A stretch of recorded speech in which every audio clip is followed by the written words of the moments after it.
Hello सबैजनालाई नमस्कार। म लाल बहादुर चौधरी।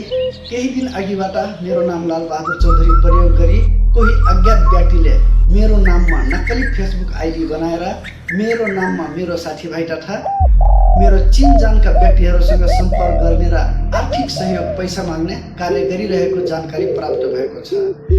त्यसकारण मेरो सम्पूर्ण साथीभाइ, आफन्त तथा शुभेच्छुकहरू उक्त नक्कली फेसबुक आइडीबाट आउने कुनै पनि सन्देश, फोन वा आर्थिक सहयोग सम्बन्धी अनुरोधलाई विश्वास नगरी कुनै पनि रकम नपठाइदिनुहोला भनी हार्दिक अनुरोध गर्दछु। यदि त्यस्तो फेसबुक आइडी भेटियो भने कृपया रिपोर्ट गरी यस सूचनालाई अन्य थप व्यक्तिको माझ सेयर गरिदिनु ताकि थप अरू व्यक्ति यस्तो ठगीबाट जोगिन सकुन्।